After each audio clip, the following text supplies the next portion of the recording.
আমার প্রায় সময় জানাজা পড়তে গেলে মনে হয়, দেখবেন জানাজার নামাজেও মনে করেন 10:30 বাজে জানাজার টাইম দিছে, 10:30 জানাজা, 10:34 বাজে গেছে, 30-40 বাজে গেছে। কিছু মানুষের এই পরিমাণ অস্থিরতা, এই মিয়া টাইম টেবিল ঠিক রাখো না, কইলা 10:30টায় জানাজা, 10টা মিনিট ওভার হয়ে গেছে, কতক্ষণ খাড় করায় রাখবা? মানে উনি ব্যস্ত, ওনার এই 10 মিনিট সময় নাই। আল্লাহর কসম বন্ধু, এই মানুষটাও এরকম ব্যস্তই ছিল। যে মানুষটার জানাজা হচ্ছে এখন, যার লাশ এখানে শোয়ানো, এই লোকটাও এমন ব্যস্তই ছিল। তার হাতেও একদিন সময় ছিল না। আজ গোটা পৃথিবী সব আগার জায়গায়, এই বেচারা শুধু নিস্তব্ধ।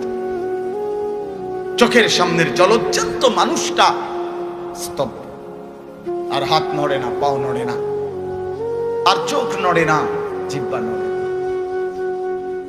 এজন্য দুনিয়ার এই ব্যস্ততার ভিতর দিয়ে আমরা যদি মনে করি যে আমি শুধুই দুনিয়া, ভালো মন্দ, লাভ লোকসান, চাওয়া পাওয়া, প্রাপ্তি অপ্রাপ্তি, মনের চাহিদা পূরণ, সবকিছু শুধু দুনিয়া ভাইয়া, বাবা তো আখিরাত কার জন্য?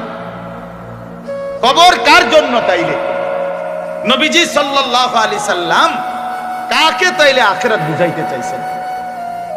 আল্লাহর কোরআন এমন কোন সূরা নাই, কোরআন শরীফের 114টি সূরা, 114টি সূরার এমন কোন সূরা নাই, এমন কোন রুকু নাই কোরআনে যেখানে আখিরাতের কথা, পরকালের কথা আলোচনা নাই।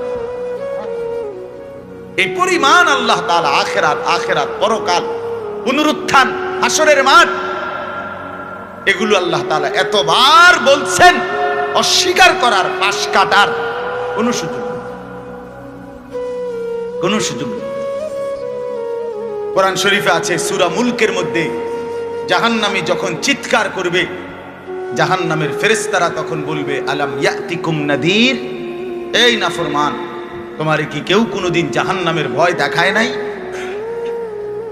ক্বালু বালা, সে বলবে হ্যাঁ, ক্বাদ জাআনা নাদির, আমার কাছে বহু ভয় প্রদর্শনকারী বান্দা এসেছিল।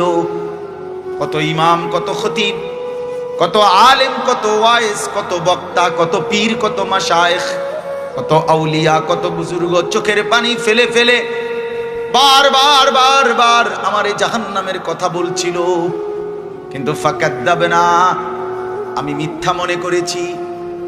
অকুলনা মা নাযালাল্লাহু মিন শাই, আমি আরো